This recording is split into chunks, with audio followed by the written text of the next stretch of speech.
Semua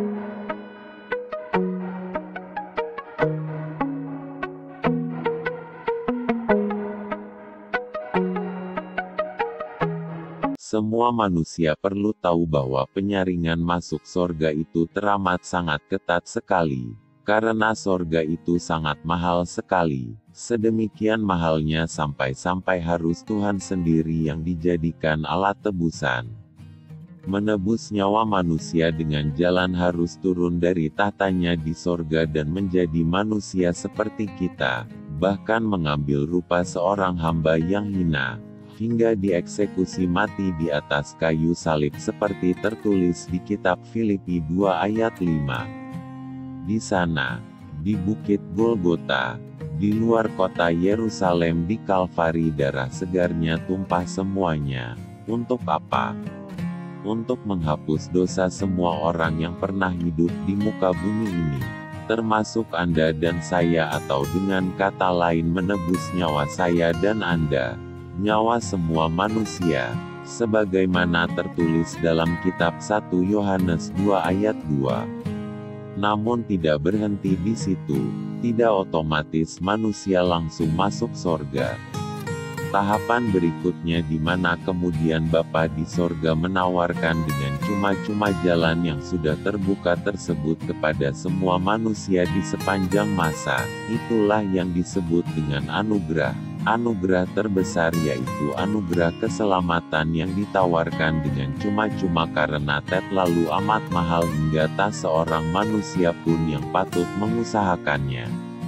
Agar manusia memperolehnya, maka manusia harus percaya serta mau menerima anugerah tersebut, harus percaya dan mau menerimanya untuk kemudian diberi status menjadi anak-anak Tuhan. Jadi tahap kedua adalah percaya. Setelah tahapan kedua ini maka setiap orang harus masuk tahapan selanjutnya yaitu dilahirkan kembali dari roh dan air dan hidup baru.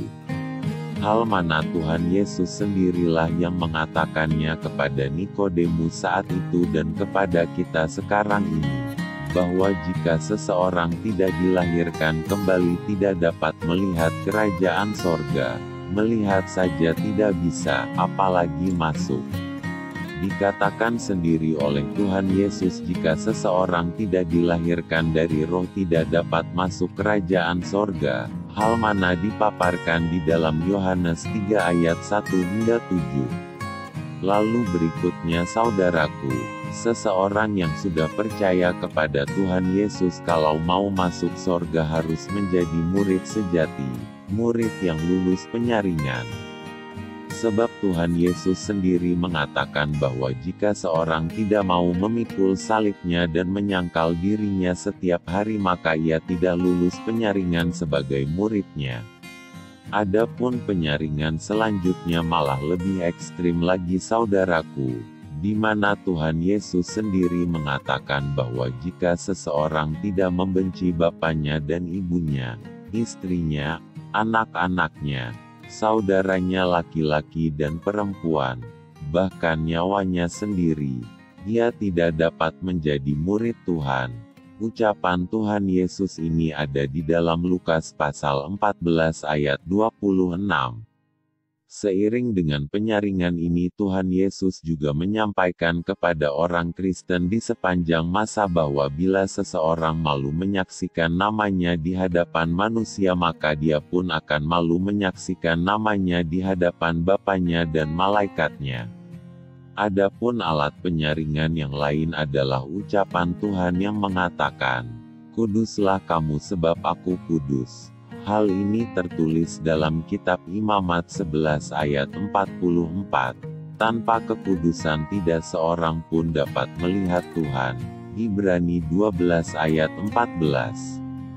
Tuhan Yesus juga mengatakan haruslah kamu sempurna, sama seperti Bapamu yang di sorga adalah sempurna. Jadi tidak heran saudara-saudara dikatakan bahwa banyaklah yang dipanggil namun sedikit yang terpilih.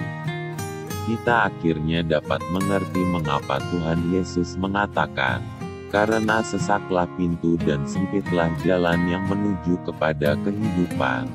dan sedikit orang yang mendapatinya. Matius 7 ayat 14.